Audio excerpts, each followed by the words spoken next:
Halo bro, Assalamualaikum warahmatullahi wabarakatuh. Kembali lagi bersama saya, Kak Uli, dalam channel favorit kita. Oke, pendaftaran sekolah kedinasan akan dibuka sebentar lagi. Nah, semoga sampai saat ini teman-teman semua diberi kesehatan ya. Di video kali ini kita akan bersama-sama membahas terkait pertanyaan yang ada disampaikan ke kakak melalui WhatsApp, Telegram, dan Instagram. Yang totalnya itu ada 13 pertanyaan. Nah, di video kali ini kakak bakal jawab 5 dulu yang paling banyak jawabannya, istilahnya paling besar cangkupannya. Nah, nanti di video berikutnya di part 2 nya kakak bakal bahas sisanya. Jadi semoga yang kakak sampaikan ini bermanfaat bagian semua. Nanti jika bermanfaat silakan subscribe, jangan lupa. Karena dan subscribe ini berarti kan telah mendukung kakak. Oke, akhir kata kakak ucapkan selamat menonton. Oke bro, sekarang kita lanjut ke pertanyaan yang pertama nih. Pertanyaan pertama begini. Kak, saya mau masuk STMKG, tapi sebenarnya saya kurang tahu sih, apa sih itu STMKG? Nah, sebenarnya pertanyaan ini saya yang tanya sendiri pada diri saya sendiri ya. Buat apa? Buat tambahan info bagian semua. Mungkin bagi yang belum terlalu tahu kan? Oke. Jadi kakak sampaikan ya, STMKG atau Sekolah Tinggi Meteorologi, Klimatologi, dan Geofisika adalah sekolah tinggi di bawah kedinasan BMKG. Nah, sebenarnya apa sih keuntungan masuk ke situ? Yang pertama ya kakak sebutin, sekolah ikatan dinas. Artinya, kalau udah lulus, kita bisa langsung kerja, golongan 3A guys. Nah, yang kedua adalah gratis biaya pendidikan.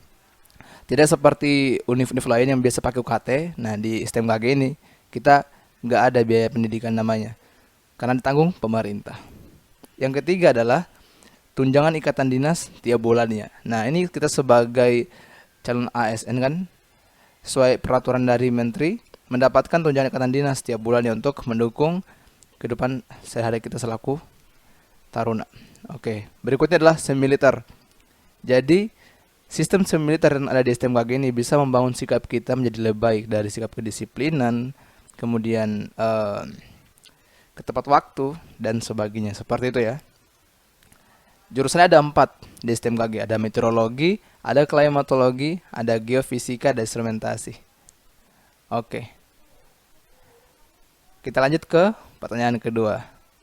Kak, syarat-syarat mengikuti seleksi STMKG itu apa sih? Nah, oke ya.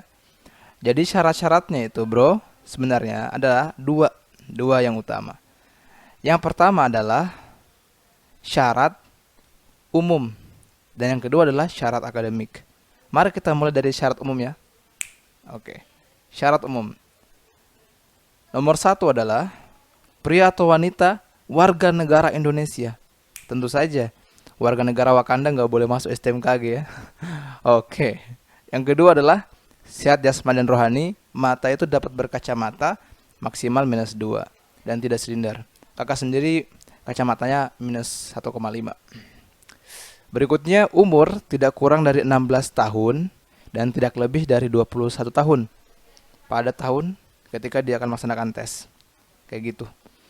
Lalu belum menikah dan bersedia tidak menikah, bebas narkoba, serta, ini penting, tinggi badan untuk pria itu minimal 163, untuk wanita 155 cm.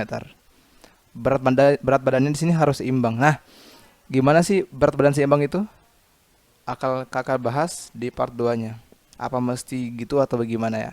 Oke. Terakhir adalah bersedia bekerja di BMKG, tentu saja. Itu untuk persyaratan umum. Sekarang kita masuk ke persyaratan akademik. Nah, yang pertama adalah lulus atau akan lulus SMA atau madrasah aliyah jurusan IPA. Nah, jadi IPA yang kita terima ya. IPS kayaknya STMKG belum menerima.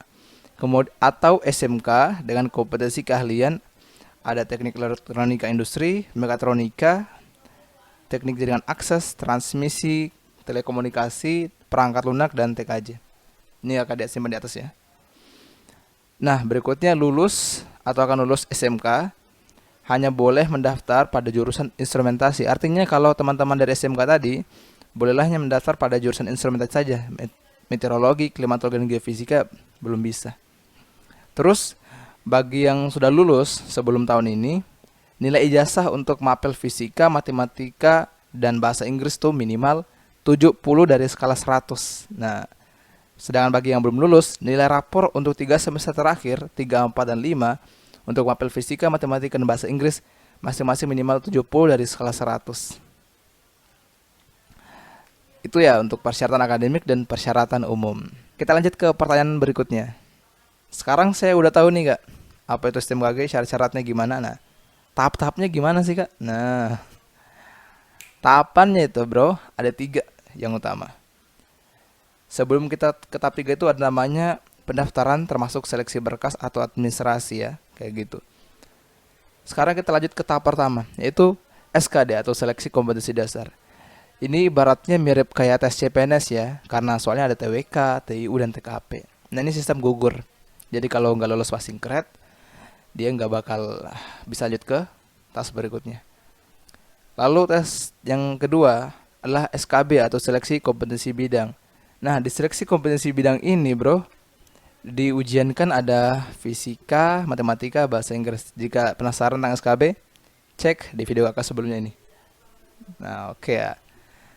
Lanjut ke tes terakhir, yaitu tes kebugaran, wawancara, dan kesehatan. Nah, terakhir nanti juga ada daftar ulang ya. Oke. Oke, kita lanjut ke pertanyaan berikutnya. Kak, apakah STMKG udah pasti buka tahun ini? Dan kira-kira kapan bukanya?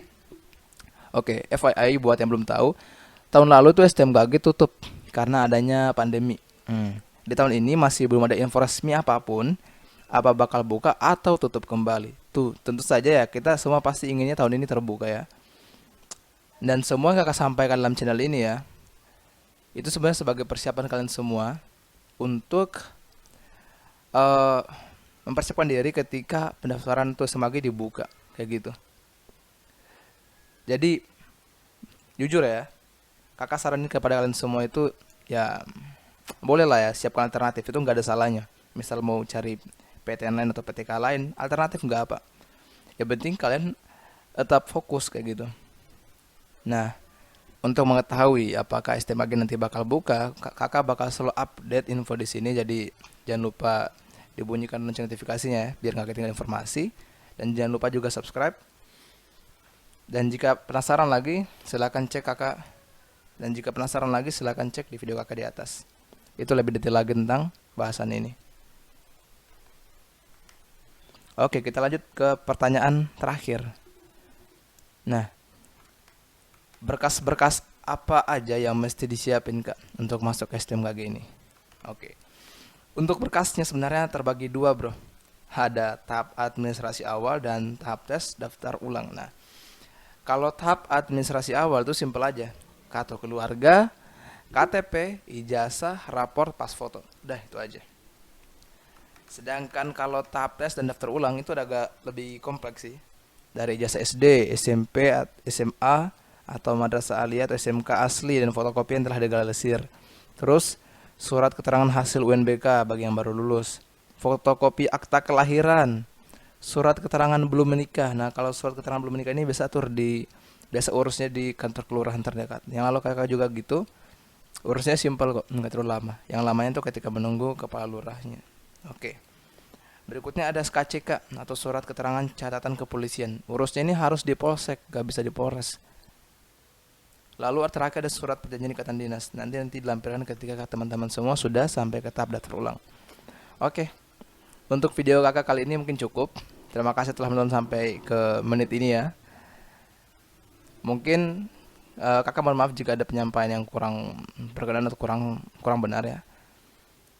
Semoga yang kakak sampaikan ini bermanfaat bagi adik semua.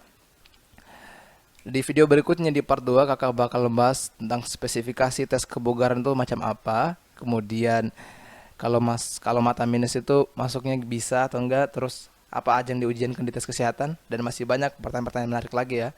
Jadi silahkan stay tune di channel ini. Jangan lupa makan, jangan lupa berdoa. Semoga yang kita usahakan dimudahkan. Wassalamualaikum warahmatullahi wabarakatuh. Sampai berjumpa di video berikutnya.